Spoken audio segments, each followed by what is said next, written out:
Yun, magandang araw po sa inyo lahat. Welcome po sa Makapili TV. Eto na nga po, nagkaroon po ng mainit na sagutan itong si Boying Rimulya at si Senator Marcoleta tungkol po dito sa issue nga po ng pagiging state witness po. Dahil nung nirekomenda ni Senator Marcoleta na maging state witness yung mga diskaya, nagdagdag po ng requirements itong si Secretary Boying Rimulya na kailangan daw muna magsuoli ng perang ninakaw itong mga diskaya bago sila maging witness dito sa issue nga ng flood control ng DPWH.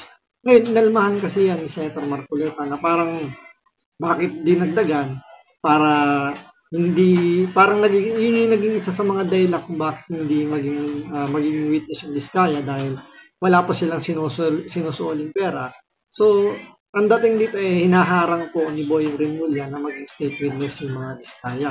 So ito, panoorin po natin ano po yung naging dahilan dito ni Boying Rimulya kung bakit kailangan niya magdagdag ng requirements para maging maging qualified na maging witness yung mga diskaya. So ito, panoorin po natin. Pero bago ang lahat, kung hindi ka pa nakasubscribe sa Makapili TV, baka pwede naman pong pakipindot po muna yung subscribe button. At the same time, palike na rin po ng video, wala naman pong bayad yan. Kaya pindot na. So ito, panoorin po natin. Thank you, Mr. Chair. Mr. Secretary, a couple of days ago, in the last hearing when you were here, we somehow settled the issue that restitution is not a requisite for an applicant to the WPP. Is that correct? It's not in the law. But sa akin ko kasi, hindi lang po batas na nagdidictate dito. It's also what is morally right, what is expected of us. Yan po kasi, kahit hindi nilagay sa batas, mga given po yan sa ating lipunan. What do you mean by that, Mr. Secretary? Kasi wala nga sa batas yung ano. Wala nga sa batas. Yung requirements for admission to the witness protection. Ang restitution is not part of it. Yes, it is not. Oh, pero hindi ho nangangahulugan na hindi namin pwede i-layout yan depending on the case. Mr. Secretary, I am still in the stage where a particular applicant wishes to apply under that program. And there is a process. In the process, restitution is not one of the requisites. Is that correct? Opo, pero if it's in terms of this case being a financial crime, sir, this is a crime against the financial status of the Filipino people, of the Philippine Republic. I think that it's just right. Mr. Secretary, are you amending the provision of the law? No, sir. No, sir. But that is how we run the Witness Protection Program. As a lawyer, Mr. Secretary, may I ask you, in a criminal prosecution, the civil liability is impliedly instituted. Is that correct? Of course. Kaya nga hindi naman nangangahulugan kung sakasakali na natapos na yung criminal prosecution. Kapag ka nakita na mayroong criminal liability yung tao, because it is impliedly implied, doon lang magkakaroon ng restitution. It will come after. Paano mo sasabihin na magre-restitute ang isang tao? Meron na bang findings kung magkano i-restitute on how it can be restituted? Nag-a-apply pa lang eh. Huwag po ninyong babaguhin ang requisite ng batas, Mr. Secretary. I thought nung dumating ka dito, nagkaintindihan na tayo eh. Kaya nabablar ang proceedings natin eh. Kaya nga kinote ni, siguro, ang chairman kanina gusto kong ituloy ito, sinabi niya, nagpa-interview siya, na goodwill and sincerity should be done para i-test. Pwede ba yung ganito? I respect your opinion, sir. But it is not my opinion, it is in the law, Mr. Secretary. Yes, sir. Yes, sir. But I am operating... The arbiter sir, is the law. Sir? May I speak, sir? Yes, you I'm are operating from the vantage point of the reason behind the law, sir. What is the reason behind the law? So that we can get justice, and justice can only be attained if there is restitution. So that is the principle behind all of these things that we are talking about now. Mr. Secretary, restitution will come after. It cannot be... Sir, it can come before or after, sir. It can come before or after. You cite the law that it come before. Wala nga po sa batas eh. Huwag po ninyong babaguhin ang batas, Mr. Secretary. We are operating on a unique set of facts, and we are... All of these matters are being evaluated because the gravity of this financial crime cannot be underestimated. And that the more assets that we're able to preserve at the outset, the better for our country, sir. Mr. Secretary, I'm very sorry for such a reasoning like that. Alam mo, nakikinig I'm very ang sorry, buong sir. bansa. Also, sir, I'm very sorry too if you do not agree with me. But I respect your opinion, sir, and we will carry out our job as we deem fit, as we see. Mr. Chair, I said that the I country am not needs. expressing an opinion here. I am articulating the provision of law. You do not change the provision of law, Mr. Secretary. You may be disbarred from doing this. Then, So yun. Ito ang punto kasi rito. Ina-apply nga ni Senator Marcoleta yung Diskaya na maging witness. Eh ang problema doon sa requirements, pag nag-apply ka ng Witness Protection Program, wala naman doon yung salitang restitution. Yun nga yung pagsasauli ng perang ninakaw. Kung meron man, kung mapapatunayan pa yan. Pero siyempre sa in real talk, di ba? Kitang-kita naman talaga na merong perang nakuha yung mga Diskaya, yung mga contractor galing sa illegal. Pero ang pinupunto kasi dito ni Senator Marcoleta, nag-a-apply pa lang ng sa Witness Protection Program yung mga Diskaya. Bakit mo ni-reject? Bakit mo dinagdagan ng ganung requirements? Pwede naman na maging bargaining chips yan. Pero pwede naman yan, ilagay yan after na. Hindi yung nag-a-apply pa lang, binibigyan mo na agad ng requirements na magsauli sila ng pera. Kasi ang pagsasauli ng pera, kailangan niya ng court order.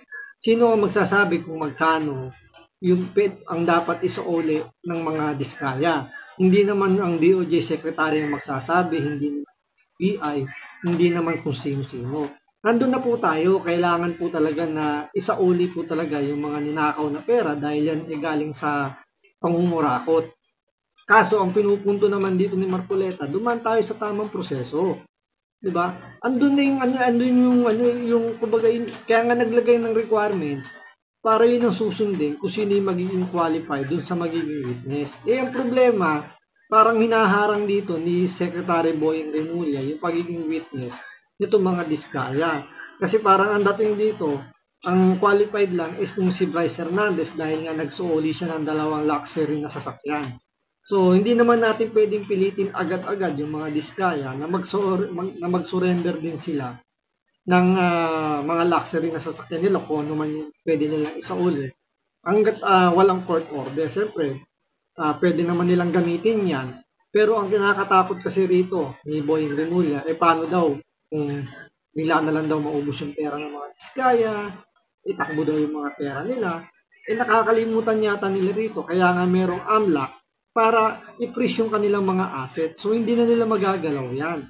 So, pwede na yan after ng mapatunayan talaga na qualified silang maging star witness at matapos tong investigasyon na to. So, antayin natin kung ano yung sasabihin ng korte, kung magkano yung kailangan nilang isurrender since naka-freeze naman yung asset nila. So, hindi naman magagalaw yun. Kaya lang, ang problema rito, si Boying Remulla na mismo yung nagbibigay ng panibagong requirements para kung sino yung qualified na maging state witness. So, parang lumalabas dito, dinidiscredit na nila yung mga Diskaya. Parang may pinagtatakpan dito na hindi na makapagsalita yung mga Diskaya. Siyempre, kung wala nga naman silang proteksyon galing sa gobyerno, nangangalbi yung buhay nila. So, hindi na lang sila magsasalita. So, ano pa yung mapipiga rito sa mga Diskaya? Kung ano pa yung makukuha nila sa mga nalalaman nila kung hindi sila bibigyan ng proteksyon. Yun ang pinupunto rito ni Marcoleta. Ang kaso, parang ang dating dito, ang pinalalabas nila rito, pinagtatanggol daw ni Marcoleta itong mga Diskaya, which is hindi naman. Ang pinaglalaban lang dito ni Marcoleta, bakit hindi natin bigyan ng pagkakataon yung mga Diskaya na magsalita ng magsalita? Dahil ba siguro natatakot sila na magbanggit pa ng mga congressman itong mga Diskaya, dahil ang iniisip lang dito ni Marcoleta baka puro congressman lang yung banggitin niya. Kaya ang problema, ang gustong marinig kasi nila Boying Remulla, maglaglag sila ng mga senador din. Ngayon, iniisip nga ng iba rito, paano kaya kung ang binanggit dito ng mga Diskaya ay mga Duterte, halimbawa, Congressman Pulong Duterte, anak ni Pangulong Duterte, involved dito sa flood control na to, na scam nito. Ganito rin kaya yung magiging approach ni Secretary Boying. hahanapan pa ng panibagong requirements.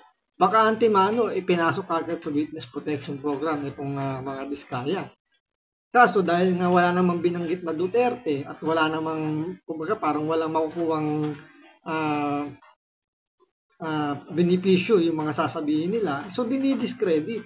So parang ang dating ngayon dito, kaya ayaw nilang payagang maging witness yung mga diskaya dahil baka may maibigay pa silang ibang impormasyon na ikagigimbal pa natin. Kasi kung inyo maaalala, nagsalita rin si Manong Chavit Singson.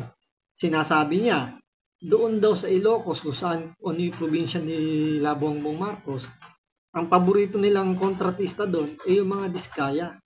So, yung ba yung isa sa mga dahilan kung bakit ayaw ni Boying Remulla at ng Senado na maging witness yung mga diskaya kasi baka mabanggit yung pangalan ni Bongbong Marcos o yung mga kapamilya niya.